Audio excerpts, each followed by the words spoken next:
영숙 씨 맞죠? 그 말을 듣는 순간 저는 얼어붙었습니다. 군산역 대합실에서 40년 만에 마주친 그 남자는 제 이름조차 기억하지 못했습니다. 제 이름은 박영자입니다. 영숙이가 아니라요. 1979년 봄, 저는 23이었습니다. 전주의 한 중학교에서 교생 실습을 하고 있었죠. 그때 그를 만났습니다.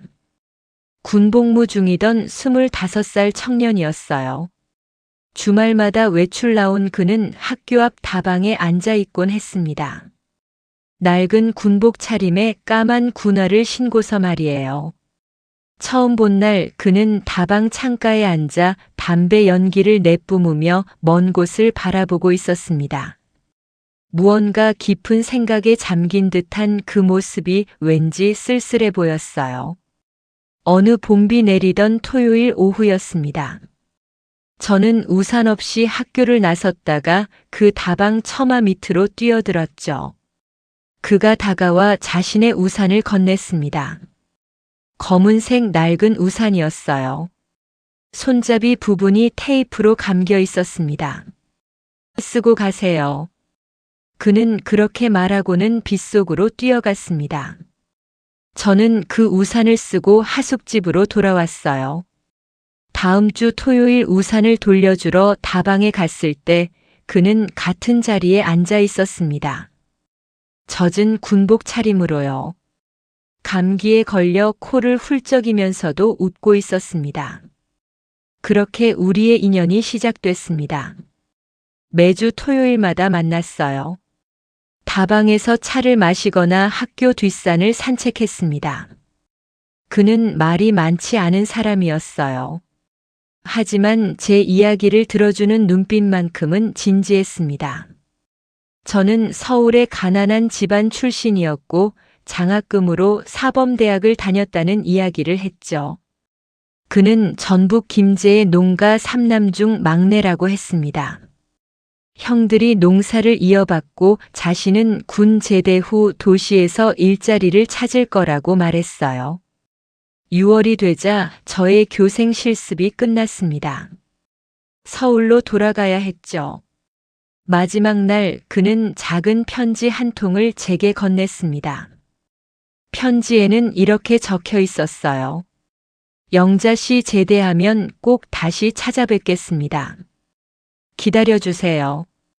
저는 그 편지를 품에 넣고 기차에 올랐습니다. 그리고 기다렸어요. 석 달 뒤면 그가 제대한다고 했으니까요.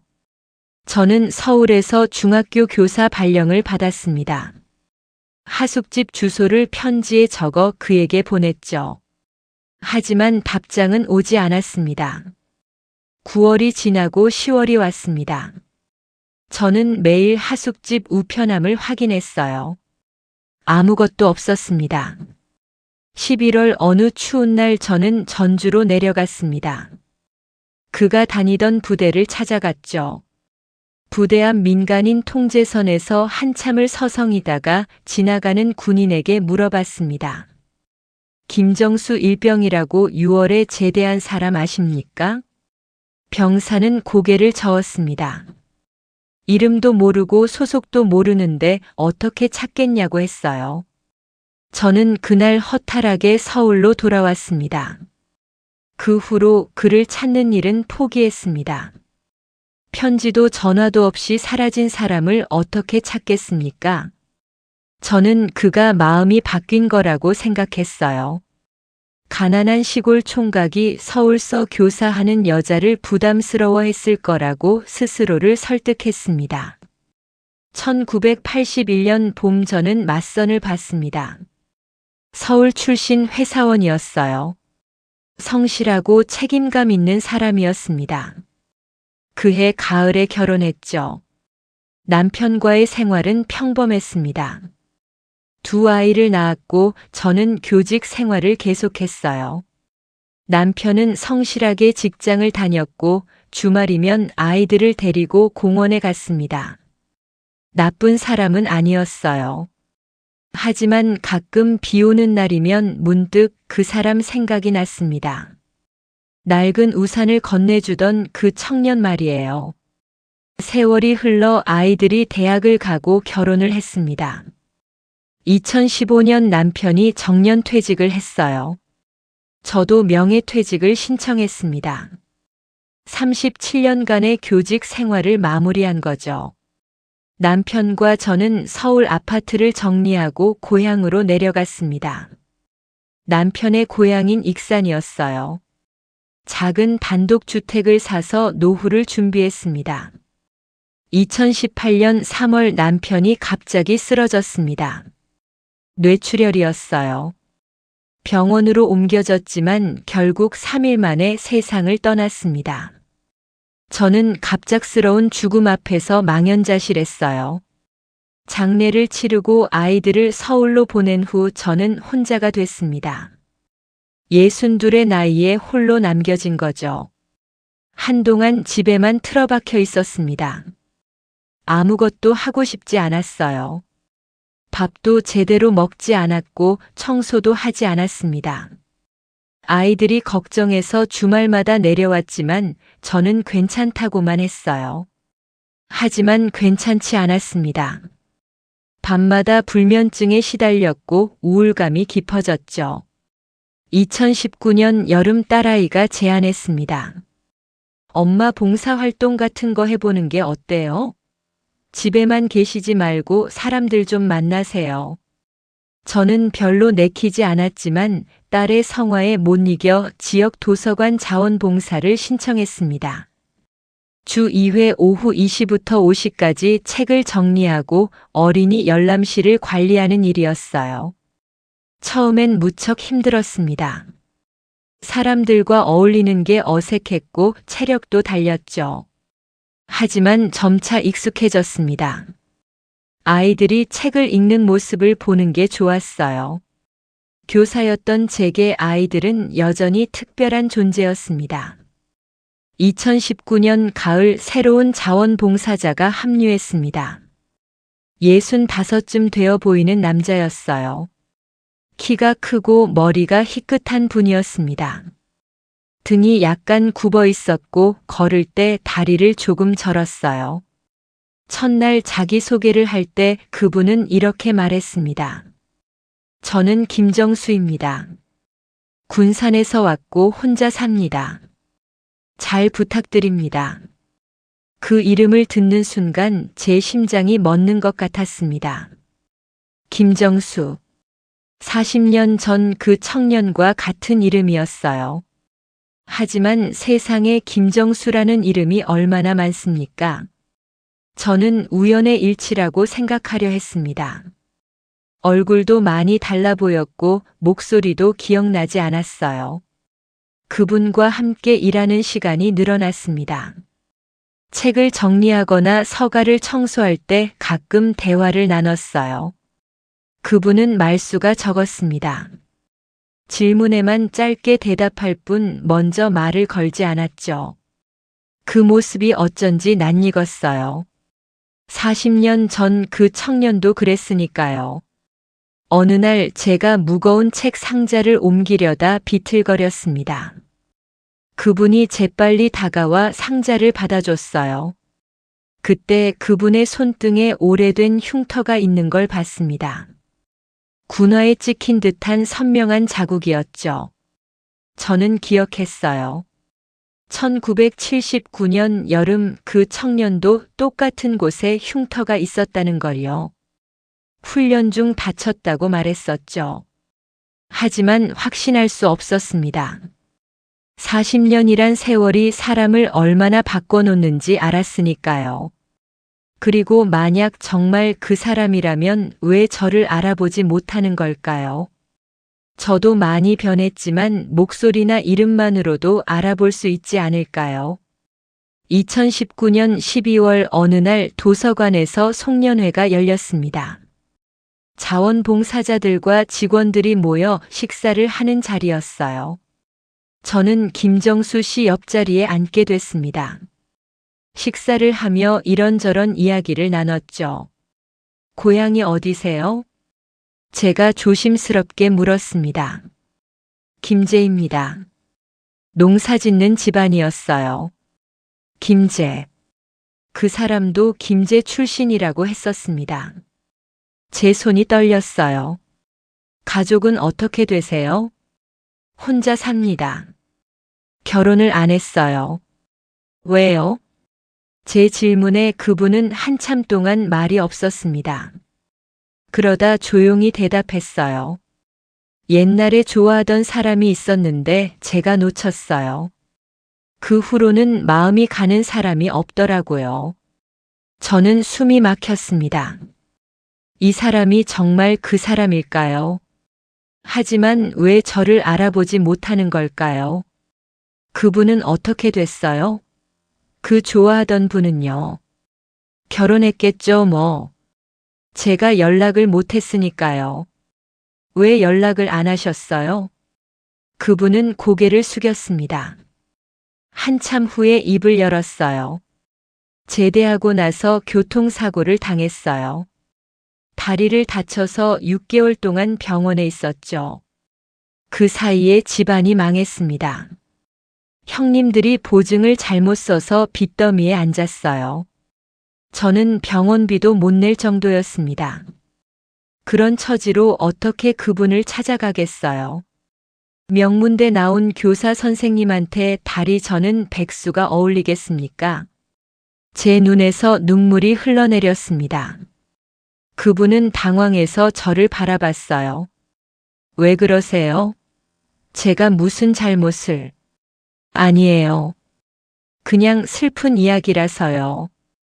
저는 눈물을 닦고 자리를 떴습니다. 화장실로 가서 한참을 울었어요. 40년 전 그 사람이 연락하지 않은 이유를 이제야 알게 됐습니다.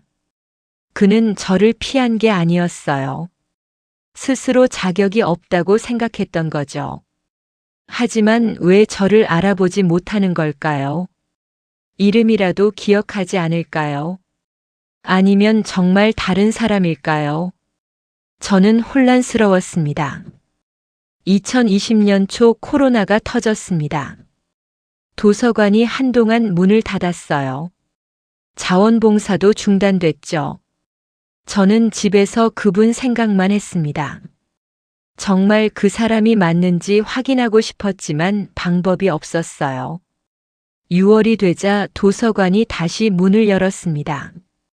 저는 서둘러 봉사활동을 나갔어요. 그분도 나왔습니다.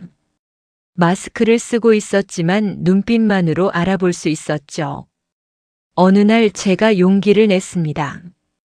김 선생님, 혹시 1979년에 전주에서 군복무 하신 적 있으세요? 그분은 깜짝 놀란 표정을 지었습니다. 어떻게 아셨어요? 제 심장이 쿵쾅거렸어요. 그때 다방에서 만난 교생 선생님 기억나세요? 그분은 눈을 크게 떴습니다. 한참 동안 저를 바라보더니 고개를 가로저었어요. 기억이 잘 안 나요. 사고를 당하고 나서 그 전 기억이 많이 흐릿해졌거든요. 머리를 심하게 다쳐서요. 저는 가슴이 철렁했습니다. 그분이 저를 알아보지 못한 건 제가 변해서가 아니라 기억을 잃어서였던 거죠. 그분 이름이 뭐였는지 기억나세요? 그분은 이마를 짚으며 생각했습니다. 영숙이었던 것 같아요. 아니, 영애? 영이 들어간 이름이었는데. 영자예요. 박영자. 그분은 얼어붙었습니다. 천천히 저를 위아래로 훑어봤어요. 박영자 선생님이 맞으세요? 네. 그분은 주저앉았습니다. 책상에 손을 짚고 몸을 가누지 못했어요. 한참 후에 떨리는 목소리로 말했습니다. 진짜 영자 씨세요? 40년 만에? 네. 김정수 씨 맞죠? 그분은 고개를 끄덕였습니다. 그리고 울기 시작했어요. 65의 남자가 어린아이처럼 소리내어 울었습니다. 저도 함께 울었습니다. 도서관 직원들이 놀라서 달려왔지만 우리는 한동안 아무 말도 할 수 없었어요. 그날 우리는 도서관 근처 찻집에 앉았습니다. 40년의 이야기를 나눴죠. 그분은 1979년 8월 제대한 후 집으로 가던 중 교통사고를 당했다고 했어요. 트럭에 치여 다리가 으스러지고 머리를 심하게 다쳤다고 했습니다. 6개월 동안 의식이 오락가락했고 깨어난 후에도 많은 기억을 잃었다고 했어요. 특히 군대 시절 기억이 희미했다고 합니다. 병원에서 나왔을 때 집안은 완전히 망해 있었어요. 형님들이 친구 보증을 잘못 써서 집과 논밭을 다 날렸다고 했습니다. 그분은 다리를 절며 일용직 일을 전전했다고 해요. 목포, 여수, 군산을 떠돌며 항만 노동이나 공사판 일을 했답니다. 평생 독신으로 살았고 조그만 단칸방에서 혼자 지냈다고 했어요. 그런데 왜 저를 찾지 않았냐고 물었습니다. 기억을 잃었어도 제가 보낸 편지가 있지 않았냐고요. 그분은 고개를 저었습니다. 사고 당할 때 소지품을 다 잃어버렸어요. 지갑도 편지도 다요. 병원에서 나왔을 때 아무것도 없었습니다. 당신 주소도 기억나지 않았고요. 그래도 이름은 기억하지 않았냐고 물었어요. 그분은 괴로운 표정을 지었습니다. 이름이 정확히 기억나지 않았어요. 영자인지 영숙인지 영희인지 헷갈렸고 성도 박씨인지 백씨인지 확신이 없었죠. 게다가 전국에 박영자라는 이름이 얼마나 많습니까? 어떻게 찾겠어요? 그분은 평생 저를 잊지 못했다고 했습니다. 흐릿한 기억 속에서도 봄비 내리던 날 우산을 건네던 장면만큼은 선명했다고 해요. 다방 창가에서 제 이야기를 듣던 시간들을 기억한다고 했습니다. 하지만 구체적인 것들은 사라졌다고 했어요. 제 얼굴도 목소리도 정확히 떠올릴 수 없었다고 합니다. 저는 그분의 손을 잡았습니다. 주름지고 거친 손이었어요. 평생 고생한 흔적이 그대로 남아 있었습니다. 이제 만났잖아요. 늦었지만요. 그분은 눈물을 흘렸습니다. 너무 늦었어요. 저는 이제 늙고 병들었어요. 당신한테 드릴 일게 아무것도 없습니다. 괜찮아요. 저도 마찬가지예요. 우리는 한참 동안 말없이 앉아 있었습니다. 찻집 창 밖으로 봄비가 내리고 있었어요. 꼭 40년 전 그날처럼요. 그날 이후 우리는 자주 만났습니다. 도서관 봉사를 함께하고 가끔 식사도 했어요. 그분은 여전히 제 이름을 가끔 틀렸습니다. 영숙 씨라고 부르다가 아차하고 정정했죠. 처음엔 속상했지만 이해하게 됐습니다. 뇌 손상으로 인한 기억장애는 쉽게 고쳐지는 게 아니니까요. 2020년 여름 그분이 갑자기 쓰러졌습니다. 도서관에서 책을 나르다가 그대로 주저앉았어요. 119를 불러 병원으로 옮겼습니다. 진단 결과는 심근경색이었어요.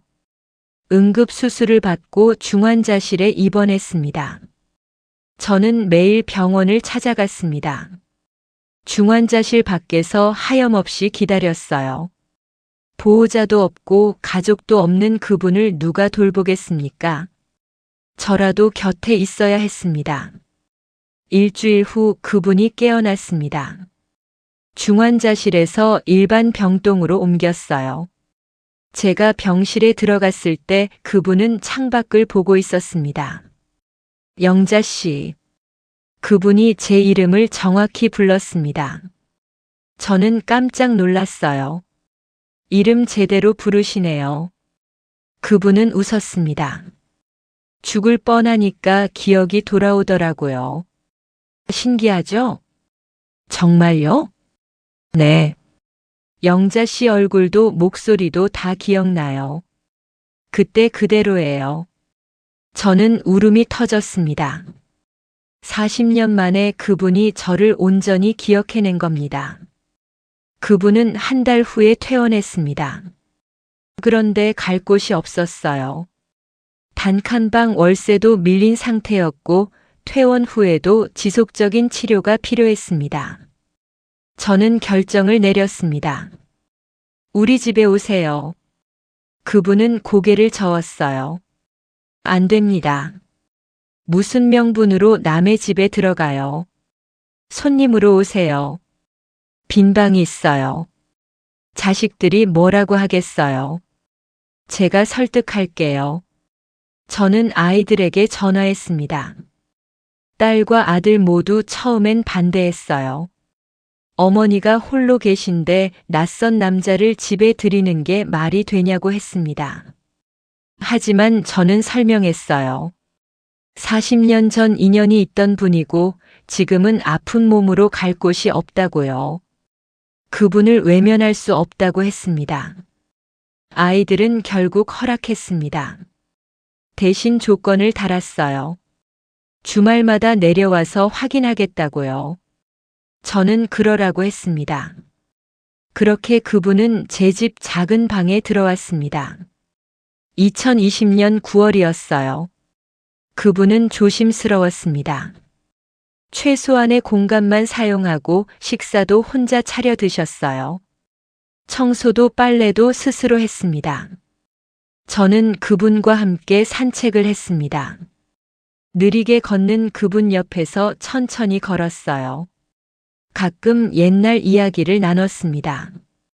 1979년 봄 전주의 그 다방 이야기를요.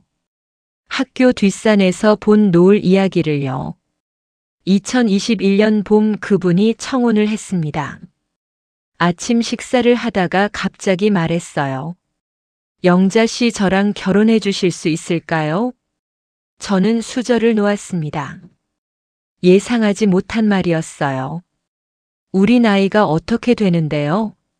나이가 무슨 상관입니까? 남은 인생이라도 함께 살고 싶어요. 저는 고민했습니다. 남편이 떠난 지 3년이 됐지만 재혼을 생각해 본 적은 없었어요. 게다가 아이들은 뭐라고 할까요? 생각해 볼게요. 저는 그렇게 대답했습니다.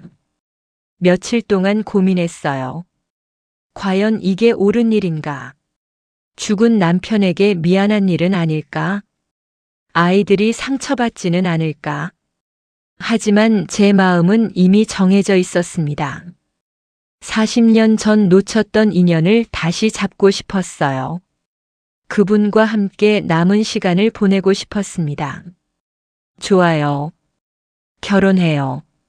제가 대답하자 그분은 어린아이처럼 기뻐했습니다. 그리고 조심스럽게 물었어요. 아이들은요? 제가 설득할게요. 저는 아이들을 불렀습니다. 식당에 앉아 제 이야기를 했어요. 아이들은 처음엔 반대했습니다. 특히 아들이 강하게 반대했어요. 엄마 아버지 돌아가신 지 얼마나 됐다고 벌써 재혼이에요? 3년이 지났어. 그래도 그렇죠. 그리고 그분은 재산도 없고 건강도 안 좋잖아요. 엄마가 고생하실 게 뻔해요. 나는 고생이 아니야. 함께 있고 싶어서 하는 거야. 딸은 조금 다른 반응이었습니다. 엄마가 행복하시면 저는 찬성이에요. 근데 정말 사랑하세요? 응. 40년 전부터 마음 한구석에 남아있던 사람이야. 결국 아이들은 허락했습니다. 조건부였지만요. 재산은 모두 저희 남매 앞으로 정리하고 그분과는 별도로 생활비를 관리하자고 했어요. 저는 그러겠다고 했습니다. 2021년 5월 우리는 작은 결혼식을 올렸습니다. 구청에서 혼인신고를 하고 가족들과 도서관 봉사자들만 초대했어요. 화려한 예식장도 없었고 예단도 없었습니다. 그냥 소박한 식사 자리였어요. 하지만 저는 행복했습니다. 65의 나이에 다시 신부가 된 기분이었어요. 그분도 환하게 웃었습니다. 평생 처음 입어본다는 정장 차림이 어색하면서도 근사했어요. 신혼여행은 군산으로 갔습니다. 그분이 오랫동안 살았던 곳이에요. 바닷가를 걸으며 이런저런 이야기를 나눴습니다. 그분은 이곳에서 항만 노동을 하며 20년을 살았다고 했어요. 매일 새벽 4시에 일어나 부두로 나가 컨테이너를 나르고 생선을 손질했다고 합니다. 힘들지 않으셨어요? 힘들었죠.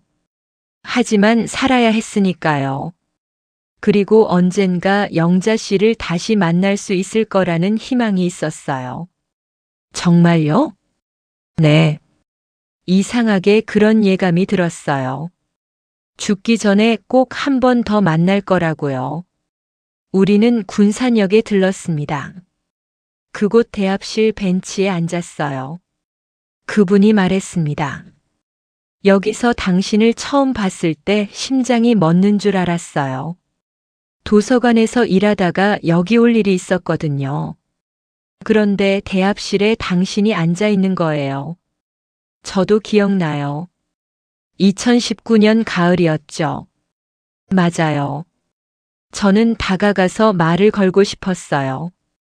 혹시 영자 씨가 아닐까 싶어서요. 하지만 확신이 없었죠. 40년이면 사람이 얼마나 변합니까? 그래서 영숙 씨라고 부른 거군요. 네. 기억이 흐릿해서 이름이 정확하지 않았어요. 영숙인지 영자인지 헷갈렸죠. 그래도 용기를 내서 말을 걸었어요. 그런데 당신 표정을 보니까 제가 틀린 것 같더라고요. 저는 그때 얼마나 놀랐는지 몰라요. 40년 만에 나타난 사람이 내 이름도 제대로 기억 못하니까요.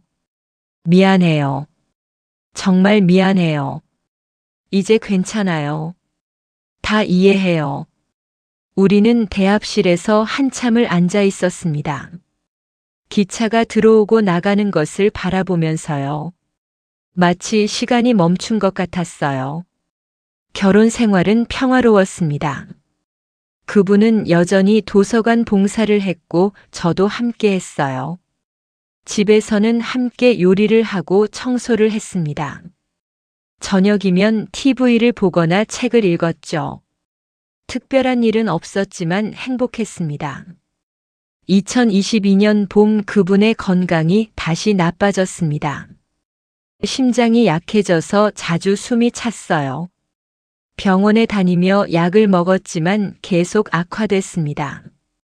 의사는 말했어요. 이식이 필요하다고요. 하지만 나이가 많아 수술이 위험하다고 했습니다. 그분은 수술을 거부했습니다. 이 나이에 무슨 수술을 해요? 그냥 이대로 살다 가렵니다. 안 돼요. 수술 받으세요. 영자 씨 나는 이미 충분히 행복했어요. 당신을 다시 만나 결혼까지 했잖아요. 더 이상 바랄 게 없어요. 저는 울었습니다. 그분을 이렇게 보낼 수 없었어요. 결국 그분은 제 설득에 수술을 받기로 했습니다. 2022년 여름 대학병원에서 심장 수술을 했어요. 8시간이 걸린 대수술이었습니다. 저는 수술실 밖에서 기도했어요. 제발 살아서 나오게 해달라고요. 수술은 성공했습니다. 그분은 중환자실에서 2주를 보내고 일반 병동으로 옮겼어요. 회복이 빨랐습니다.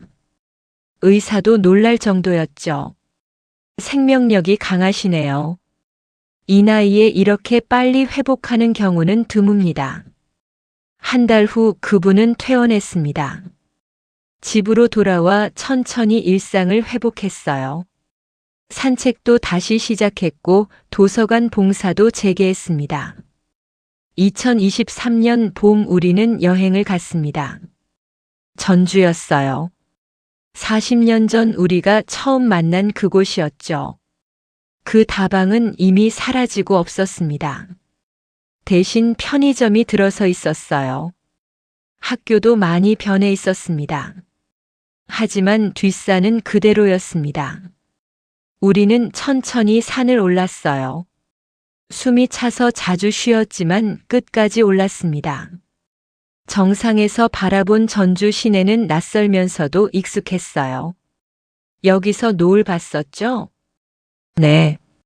그때 당신이 정말 예뻤어요. 지금은 안 예뻐요? 지금도 예뻐요. 아니, 더 예뻐요. 우리는 웃었습니다. 67과 69의 노부부가 산 위에서 옛 연인처럼 이야기를 나눴어요. 산을 내려오다가 그분이 넘어졌습니다. 돌에 걸려 미끄러진 거예요. 저는 깜짝 놀라 달려갔습니다. 괜찮아요? 네.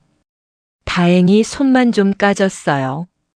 저는 그분의 손을 잡았습니다. 피가 조금 나고 있었어요. 손수건으로 닦아주며 말했습니다.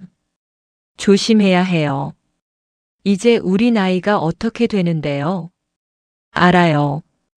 근데 당신 손잡고 걸으니까 조심성이 없어지네요. 그분은 장난스럽게 웃었습니다. 저도 웃었어요.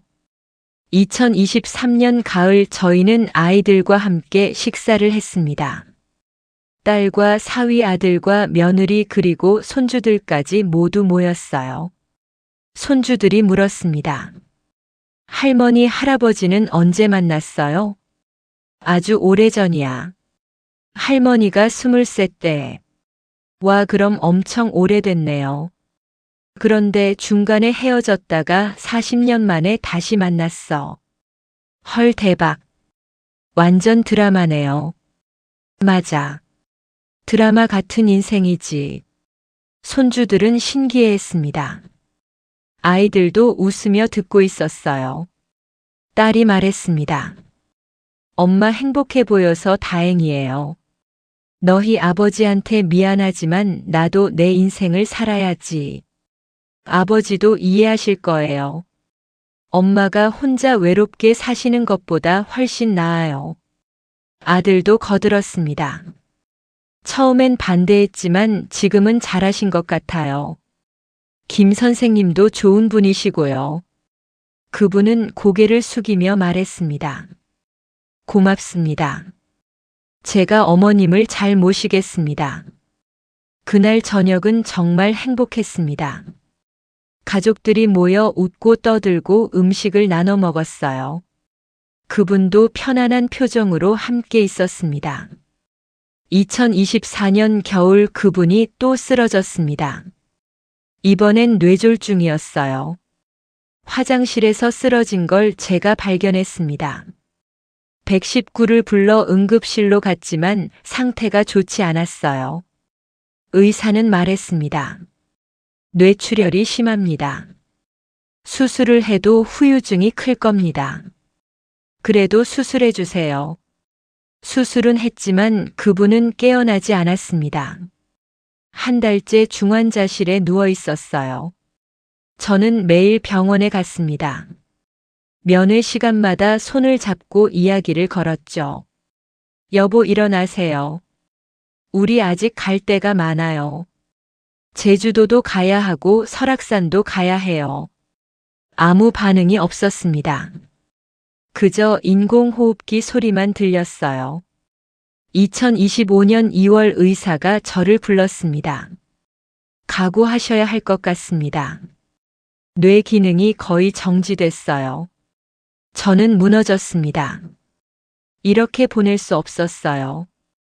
고작 4년을 함께 살았는데요. 하지만 기적이 일어났습니다.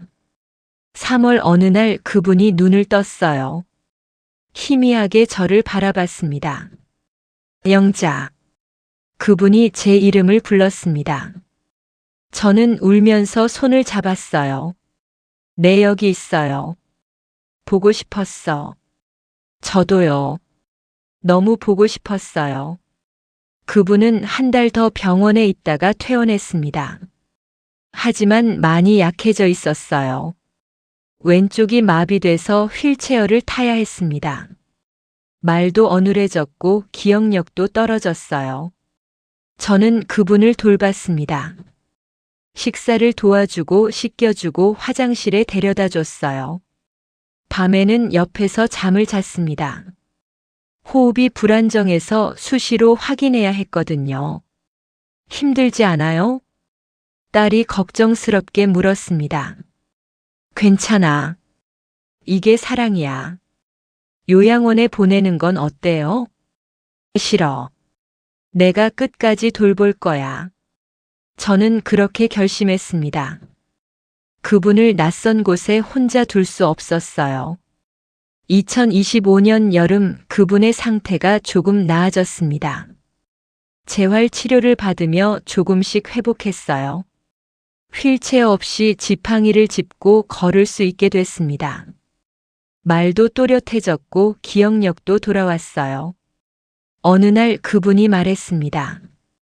영자 씨 미안해요. 제가 짐이 되고 있죠? 무슨 소리예요? 당신은 내 남편이에요. 그래도 이렇게 아픈 몸으로 건강할 때나 아플 때나 함께 하기로 했잖아요. 그분은 눈물을 흘렸습니다. 고마워요. 정말 고마워요. 저도 눈물이 났습니다.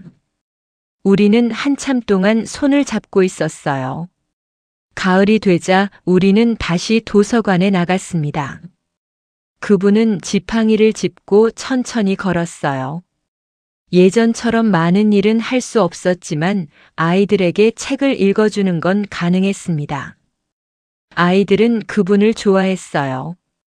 느린 목소리로 읽어주는 동화가 오히려 재미있다고 했습니다. 그분은 환하게 웃으며 책장을 넘겼어요. 어느 날 한 아이가 물었습니다. 할아버지 할머니는 어떻게 만났어요? 아주 오래전에 만났단다. 그런데 중간에 헤어졌다가 40년 만에 다시 만났어. 와, 완전 로맨스네요. 그렇지. 로맨스야. 그분은 저를 바라보며 웃었습니다. 저도 웃었어요. 지금 2025년 11월입니다. 우리는 함께 5년째를 맞이했어요. 그분은 여전히 제 이름을 가끔 틀립니다. 영숙이라고 부르다가 아차하고 영자라고 고쳐 부르죠. 저는 이제 그게 익숙합니다.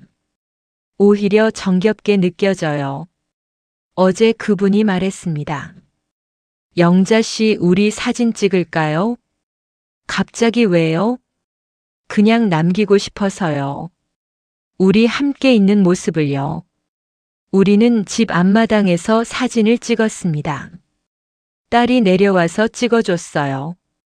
저는 그분의 팔짱을 끼고 섰습니다. 그분은 지팡이를 짚고 있었고요. 딸이 말했습니다.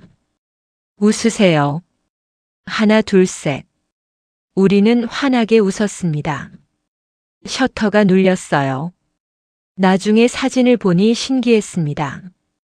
우리가 참 행복해 보였거든요.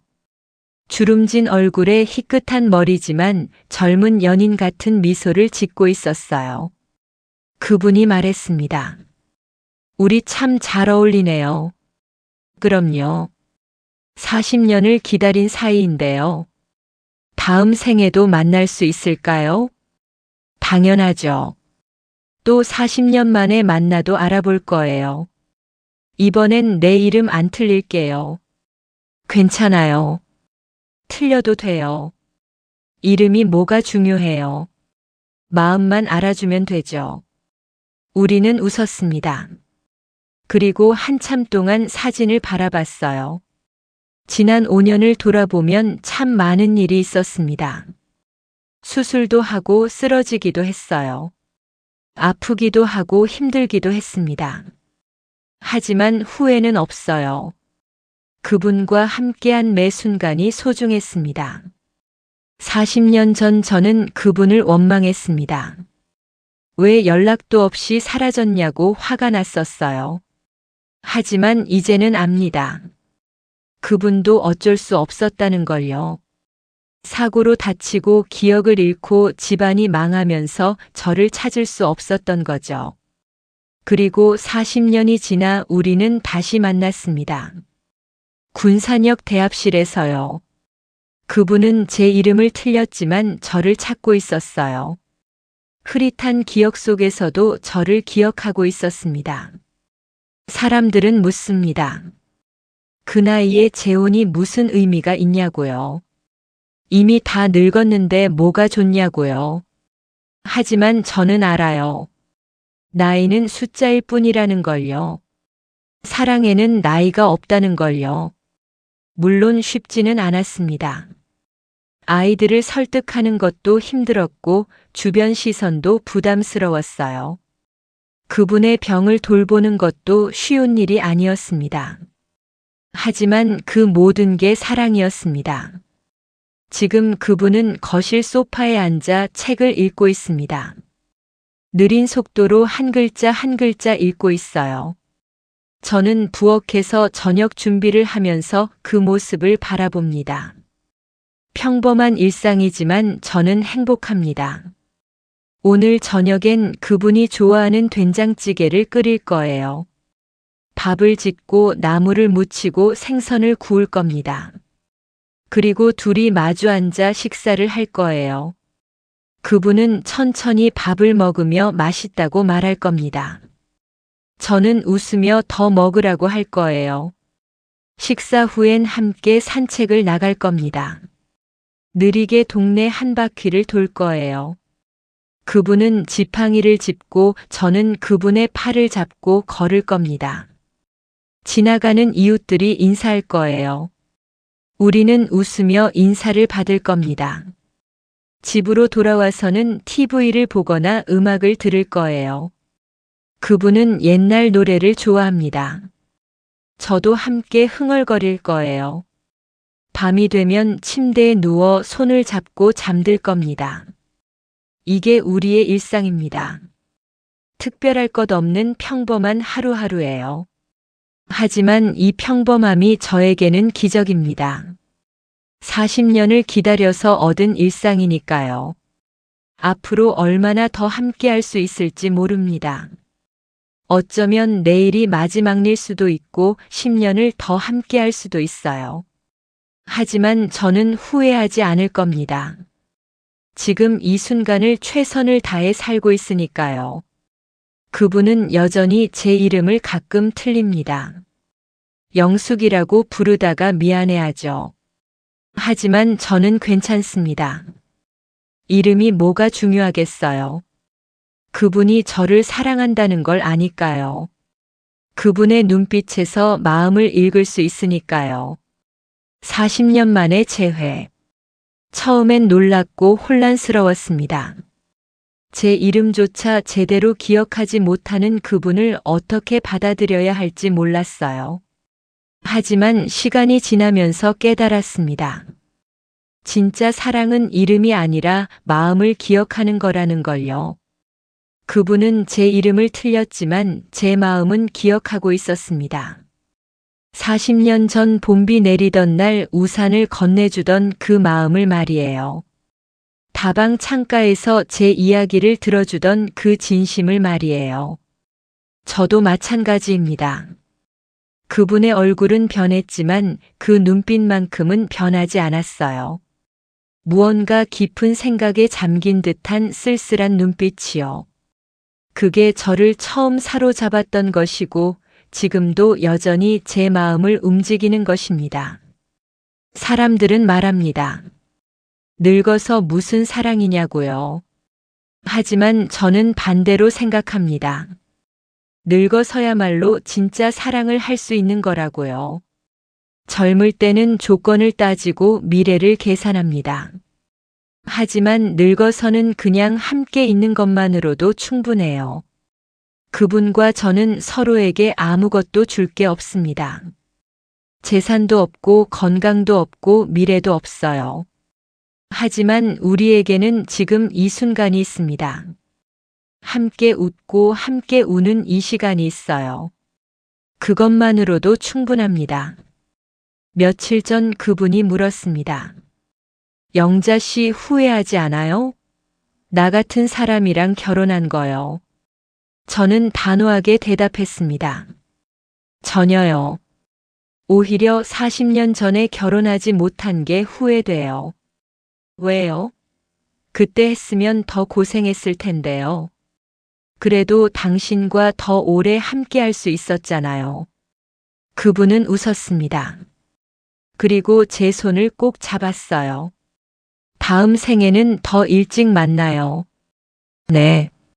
20살에 만나서 100살까지 함께 살아요. 우리는 웃었습니다. 다음 생이 있을지 없을지는 모르지만 그런 상상을 하는 것만으로도 행복했어요. 지금 제가 여러분께 이 이야기를 들려드리는 이유가 있습니다. 나이가 많다고 사랑을 포기하지 말라는 거예요. 늦었다고 생각하지 말라는 겁니다. 인생에 늦은 건 없어요. 진심이 있다면 언제든 시작할 수 있습니다. 저는 65에 재혼했습니다. 주변에서는 말렸어요. 아이들도 반대했고 친구들도 이해하지 못했습니다. 하지만 저는 제 마음을 따랐어요. 그리고 후회하지 않습니다. 물론 쉬운 길은 아니었습니다. 그분의 병을 돌보는 게 힘들 때도 있었고 경제적으로 부담스러울 때도 있었어요. 하지만 그 모든 게 사랑의 일부였습니다. 여러분도 혹시 마음속에 잊지 못하는 사람이 있나요? 젊은 시절 놓쳤던 인연이 있나요? 늦었다고 생각하지 마세요. 40년이 지나서도 다시 만날 수 있습니다. 제가 증명이에요. 그리고 혹시 지금 사랑하는 사람이 곁에 있다면 소중히 대하세요. 이름을 틀리더라도 마음만 제대로 전한다면 괜찮아요. 완벽하지 않아도 돼요. 진심만 있으면 됩니다. 오늘 아침 그분이 또 제 이름을 틀렸습니다. 영숙 씨 아침 드세요. 저는 웃으며 대답했어요. 네, 알았어요. 근데 전 영자예요. 아, 맞다. 미안해요. 괜찮아요. 이제 영숙도 제 이름 같아요. 그분은 환하게 웃었습니다. 저도 웃었어요.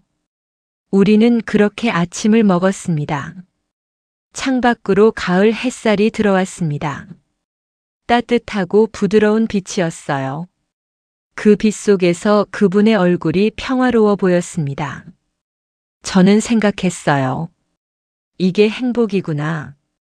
이렇게 함께 있는 것이 행복이구나. 40년이라는 시간이 우리를 갈라놓았습니다.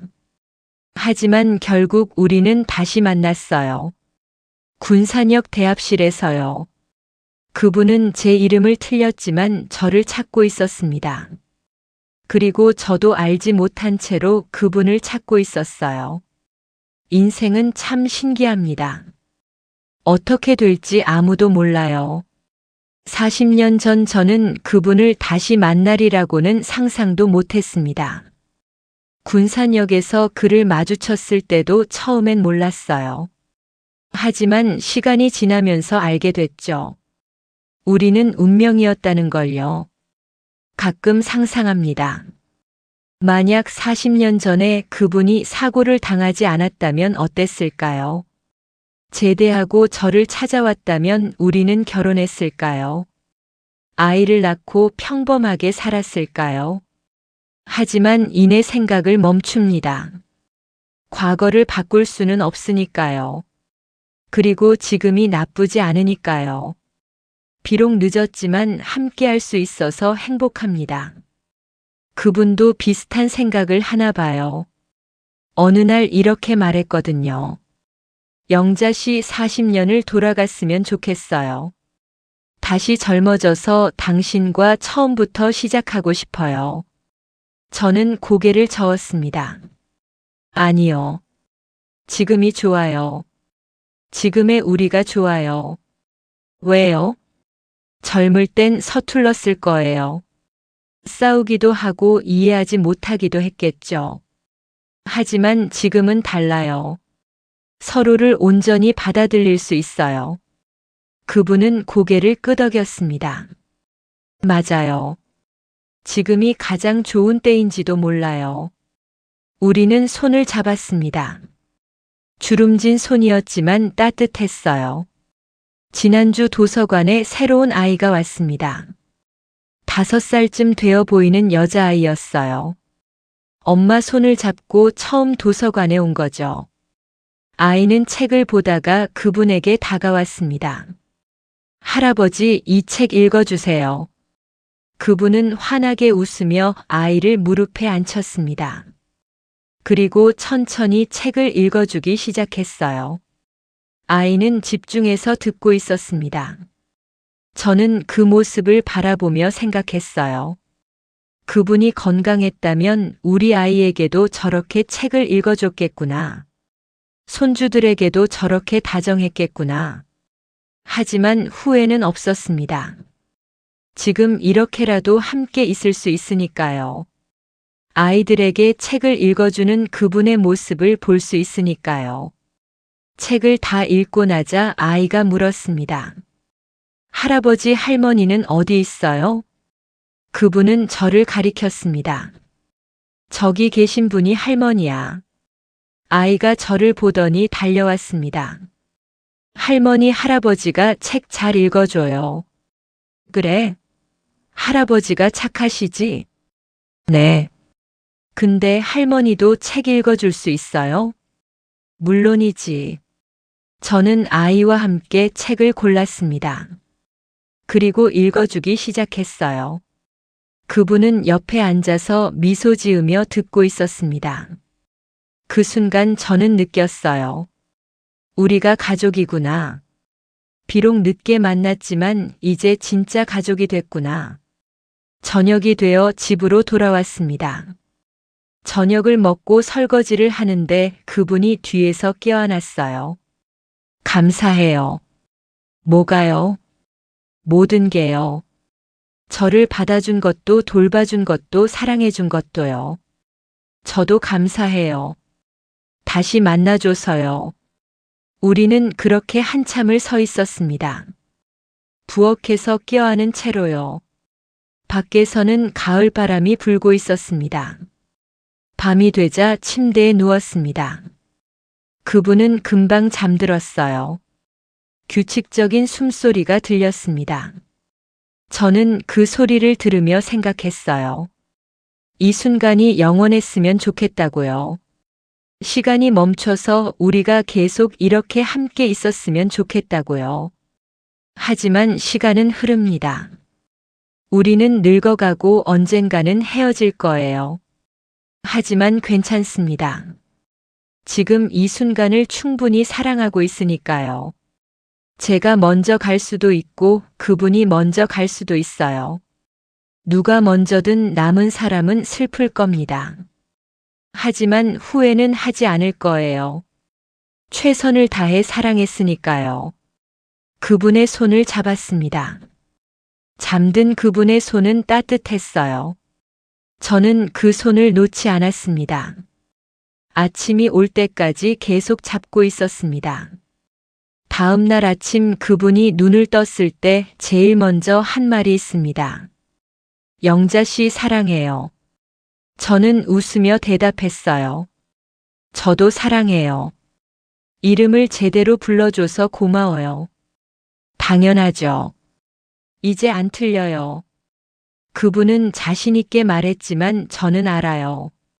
아마 오늘도 한두 번은 틀릴 거예요. 하지만 괜찮습니다.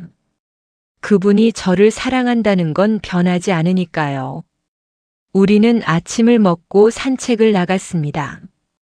동네 한 바퀴를 천천히 돌았어요. 단풍이 아름답게 물들어 있었습니다. 예쁘네요. 그분이 말했습니다. 그러게요. 우리도 저 나무들처럼 고운 나이 들어가고 있어요. 맞아요. 함께 늙어가는 거예요. 우리는 걸으며 이런저런 이야기를 나눴습니다. 별것 아닌 이야기들이었어요. 오늘 날씨가 좋다는 것, 저녁엔 뭘 먹을까 하는 것, 내일은 도서관에 가야 한다는 것. 평범한 대화였지만 행복했습니다. 공원 벤치에 앉아 쉬었습니다. 그분이 가방에서 무언가를 꺼냈어요. 낡은 편지 한 통이었습니다. 이거 당신이 준 편지예요. 제가 준 편지요? 언제요? 40년 전에요. 교생 실습 끝나고 서울 갈 때요. 저는 깜짝 놀랐습니다. 그 편지는 사고 때 다 잃어버렸다고 했었는데요. 어떻게 가지고 있어요? 분명 잃어버렸다고 했잖아요. 그분은 미소 지었습니다. 사실은 형님이 병원에 가져다 줬어요. 사고 현장에서 찾았대요. 하지만 저는 기억을 잃어서 그게 누구 편지인지 몰랐죠. 한참 후에야 기억이 돌아왔을 때 읽었어요. 그런데 주소가 찢어져서 일부만 보였어요. 서울이라는 것만 알았지 구체적인 주소는 알 수 없었어요. 저는 편지를 받아들었습니다. 정말 제 글씨였어요. 40년 전 23세 저가 쓴 글씨였습니다. 읽어봐도 돼요? 물론이죠. 저는 조심스럽게 편지를 펼쳤습니다. 노랗게 변한 종이에 파란 볼펜으로 쓴 글씨가 보였어요. 정수 씨에게. 오늘 서울로 돌아갑니다. 짧은 시간이었지만 행복했어요. 정수 씨와 보낸 토요일들이 제 인생에서 가장 빛나는 시간이었습니다. 제대하면 꼭 찾아오세요. 기다리고 있을게요. 아무리 시간이 걸려도 괜찮아요. 저는 기다릴 수 있어요. 서울 주소는 이렇습니다.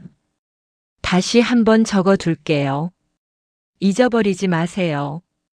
서울 은평구. 그 다음은 찢어져서 보이지 않았습니다. 그래서 그분이 저를 찾지 못한 거였어요. 저는 눈물이 났습니다. 40년 전에 저는 이렇게 간절하게 기다렸었구나. 그리고 40년을 정말 기다렸구나. 그분도 울고 있었습니다. 미안해요.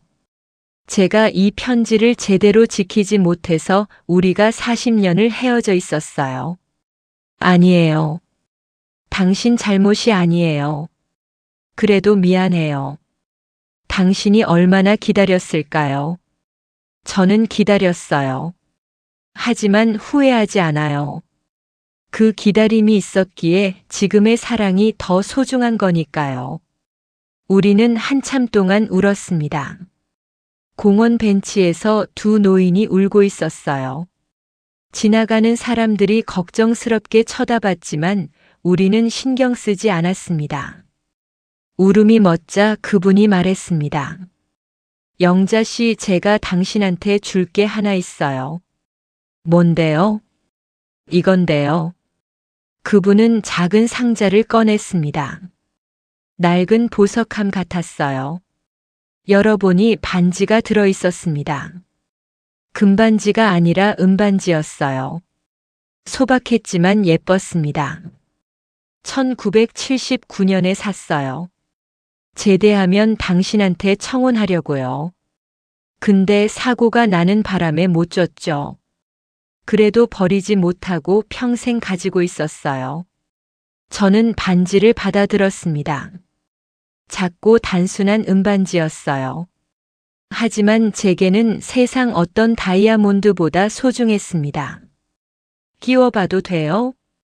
물론이죠. 그분이 제 손가락에 반지를 끼워줬습니다. 조금 헐거웠지만 딱 맞았어요.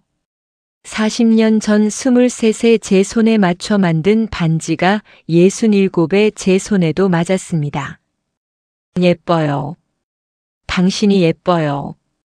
우리는 웃었습니다. 그리고 한참 동안 반지를 바라봤어요. 집으로 돌아와서 거울을 봤습니다. 은반지를 낀 제 손이 보였어요. 주름지고 거친 손이었지만 반지가 빛나고 있었습니다. 그분이 뒤에서 말했습니다. 후회하지 않아요? 뭘요? 저랑 결혼한 거요. 이렇게 늦게 반지도 받고요. 전혀요. 오히려 이 반지가 세상에서 제일 소중해요. 왜요? 40년을 기다린 반지니까요. 그분은 웃으며 저를 껴안았습니다. 그날 저녁 우리는 특별한 저녁을 먹었습니다. 그분이 직접 요리를 했어요. 서툴렀지만 정성이 가득했습니다. 맛있어요. 제가 말하자 그분은 환하게 웃었습니다. 당신을 위해 만든 거예요. 40년 늦은 신혼 요리예요. 정말 맛있어요. 최고예요. 우리는 웃으며 식사를 했습니다. 식사 후 그분이 말했습니다. 영자 씨, 우리 사진 더 찍을까요? 또요? 어제도 찍었잖아요. 오늘은 이 반지를 끼고 찍고 싶어요. 그래요. 좋아요. 우리는 거실에서 사진을 찍었습니다. 제 손을 카메라에 가까이 대고 반지가 보이게 찍었어요. 그분도 옆에서 웃고 있었습니다. 사진을 보니 신기했습니다. 은반지가 빛나고 있었고 우리는 행복해 보였어요. 예쁘다. 그분이 말했습니다. 우리 정말 예쁜 커플이네요. 그럼요. 세상에서 제일 예쁜 커플이죠. 우리는 웃었습니다. 이제 이 이야기를 마무리하려 합니다. 여러분께 들려드릴 이야기는 여기까지예요. 40년 만에 다시 만난 우리는 지금 행복하게 살고 있습니다. 그분은 여전히 제 이름을 가끔 틀리지만 괜찮아요. 마음만 제대로 전해지면 되니까요. 우리에게 남은 시간이 얼마인지는 모릅니다. 어쩌면 내일 헤어질 수도 있고 10년을 더 함께할 수도 있어요. 하지만 중요한 건 지금이에요. 지금 이 순간을 최선을 다해 사랑하는 겁니다.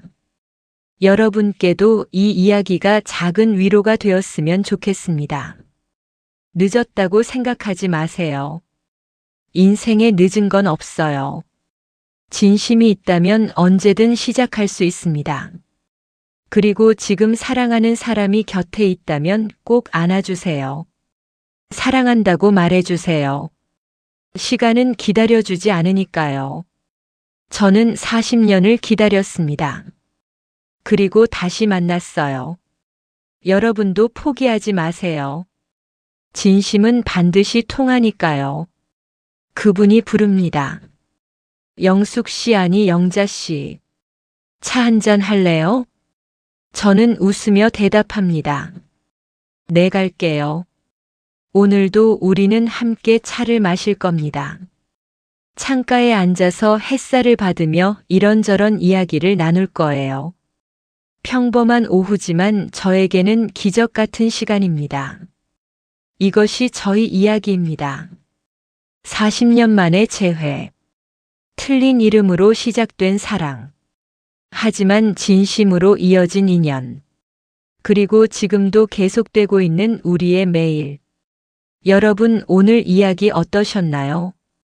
혹시 여러분도 잊지 못하는 첫사랑이 있으신가요? 아니면 지금 곁에 있는 사람과의 특별한 인연이 있으신가요? 다음 이야기에서는 더 감동적인 이야기로 찾아뵙겠습니다. 저희 같은 중장년의 삶 속에는 이렇게 소중한 이야기들이 정말 많거든요. 다음 영상도 기대해 주시고요. 여러분의 인생 이야기도 언제든 들려주세요. 우리 모두의 이야기가 누군가에게는 위로가 되고 희망이 될 수 있으니까요. 그럼 다음에 또 만나요. 건강하시고 사랑하는 사람들과 행복한 시간 보내세요. 감사합니다.